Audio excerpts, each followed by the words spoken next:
Imagine waiting for your own father-in-law's downfall, waiting for him to lose his job so he can suffer with you in the village. Bambam lived with her husband and children in a quiet village in the eastern part of Africa, a place where farming was not just survival, but also pride. From sunrise to sunset, men and women bent their backs to soil, coaxing yams, maize, cassava, and vegetables from the earth. The market thrived with laughter, bargaining, and the proud display of harvested produce. Every family had their own piece of farmland, and every hand, young or old, had something to do. But Bambam and her husband were exception, the lazy ones. They had a small farm plot just behind their house, rich soil blessed by the rains, but it lay abandoned, covered with stubborn weeds that shot up every rainy season. They never bent their backs to plant a single seed. Instead, Bambam carried herself around the village, bragging to anyone who cared to listen that she didn't need to farm, because her father-in-law was a principal at a government school in the city and was sending her money every week. At first, her father-in-law was truly generous. His salary was decent, and being a man with soft heart, he sent her money whenever she called. But as weeks turned into months and months into years, Bambam's demands grew unbearable. He began to feel pressured by her frequent demands. He told her gently, "I also have a family to cater for. You must have patience." But patience was a word Bambam didn't understand. She continued calling, continued demanding, week after week, until her father-in-law grew weary. He stopped answering her calls. At first, Bambam thought he was just busy. But after trying his number again and again, she realized he was deliberately ignoring her. She tried calling with her neighbor's phone, but the moment he heard her voice, the line would go dead. For the first time, Bambam's pride cracked. The reality of her dependence struck like a whip when foodstuffs in her kitchen finished. The yam barn was empty. There was nothing left to cook. Her children's cries tore at her ears, loud, pitiful, unending. They were hungry, but there was no food. Anger swelled inside her like a fire, but anger could not boil yam or fuel an empty stomach. Her husband, however, was unbothered. Every day, he sat under the mango tree at the village square, playing ayo with his friends. They were as lazy as he was, moving seeds in the carved wooden board while laughing loudly, their wives slaving away in the farms. He never asked Bambam what their children would eat. He never offered to help. His life was the mango tree and ayo. With no choice, Bambam picked up a hoe one morning and stepped into their small farm. Her eyes burned with anger as she uprooted the weeds. Every swing of the hoe was powered by the disappointment her father-in-law had left in her heart. Sweat dropped from her brow, her palms blistered, but she kept going. For once, she walked. And her children, though too young to farm, cheered her on, fetching little pots of water from the stream. Still, the anger never left her. She went around the village complaining that her father-in-law had abandoned them. Some people listened and pitied. They even gave her small portions of yam or cassava when they had extra. But others told her the bitter truth.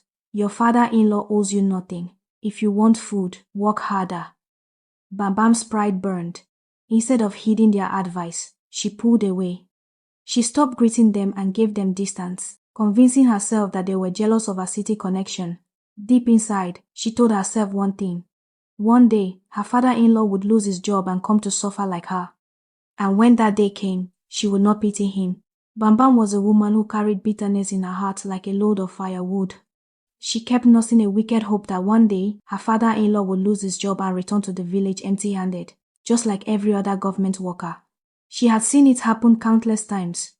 Men who once worked in offices, dressed in fine suits, and sent money home always returned to the village empty-handed with no savings and no plans. They ended up struggling, going back to the farming just to survive. Bambam believed her father-in-law would be no different. Each time she spoke about him, her voice was bitter. If he doesn't lose his job now, he will surely return to the village after retirement. And when he does, I will never take care of him. These words became her daily chant. As the years rolled by, Mr. Thompson got closer to his retirement age, and Bambam's heart danced with secret joy. She waited, eager to see him return to the village with nothing just like others.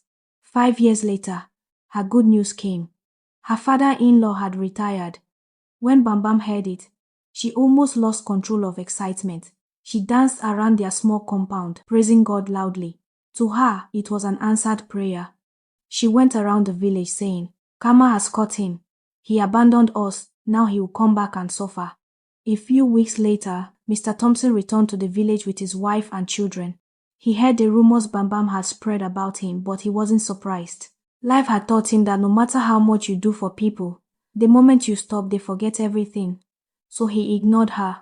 Bam Bam, restless, pretended one afternoon that she was going to the market just so she could pass by her father-in-law's compound. She wanted to see if suffering had swallowed them. She expected to see gloom, sadness, and hunger on their faces. But to her surprise, she saw him and his family sitting under a big tree outside their compound, discussing and laughing loudly. Their joy filled the air like sweet music. They looked healthy, strong, and comfortable. There was no sign of struggle, no sign of shame. Her pride held her feet at the corner where she stood. She could not enter to greet them. She came back home, her chest boiling with anger. Why were they happy when she was waiting for their downfall? Weeks after, shocking news spread through the village. The gigantic supermarket in the village had finally been completed. For years, the project had stood as mystery. So big, so different that many villagers thought it was built by the government. It was larger than any shop in the area, filled with space enough to attract traders from far and wide. But the truth finally came out. The supermarket belonged to Mr. Thompson, Bam Bam's father-in-law. Mr. Thompson used his years in the city wisely, saving every coin, planning every step. He had seen how other government workers returned with nothing and vowed his case would be different. He invested all his savings into building the supermarket so that when he retired, he would not come back home empty-handed. When the supermarket finally opened, it was stocked with everything one could imagine: food, drinks, clothes, provisions, utensils, even wholesale goods for smaller traders. People from the neighboring villages flooded in daily, buying in bulk and reselling in their own town. Business boomed and Mr. Thompson became not just respected, but envied. Bam Bam nearly fainted when she heard the news.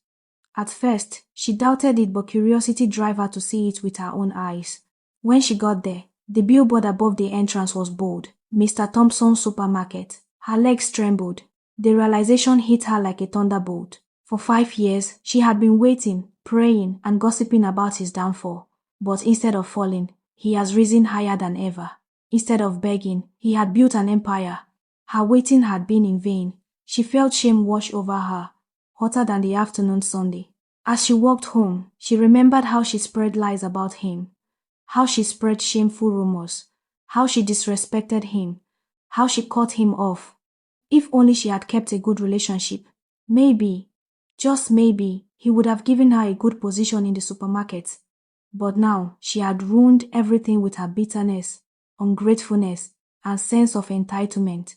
At night, she lay awake comparing her husband to his father. While her father-in-law was hardworking, wise, and determined, her husband, Igala, was the complete opposite. Igala had been stubborn from childhood. He never wanted to go to school, never wanted to learn a skill, never wanted to do anything useful with his life. Mr. Thompson tried all he could, but Igala only loved roaming around with friends. Out of frustration, Mr. Thompson sent him to stay with his grandmother in the village, hoping he would change. But instead, Igala found comfort in idleness and refused to return to the city when they asked him to. His parents eventually gave up on him after trying so many times to convince him. Bam Bam had married him only because his father was a principal, thinking life would be sweet. But now she realized she had tied herself to a burden and life was teaching her a bitter lesson. She was paying the price of marrying a liability. Her regret grew daily. She wished she had remained single instead of marrying a man with no future. At last, Bam Bam learned to work hard to take care of her children because she knew her husband would never change. And deep inside, she learned one of the hardest truths of life. Nothing bad will ever happen to anybody who doesn't help you. Nobody owes you anything in life. Not your parents, not your in-laws, not your siblings, not your neighbors. The earlier you understand this, the freer and wiser you will become. Depending on others or waiting for people's downfall will never make your life better, but only waste your time. Appreciate those who help you but never feel entitled, because entitlement only leads to shame and regrets. But hard work, respect, and humility bring peace and success. Thanks for watching. Please like and subscribe to Hopela Stories.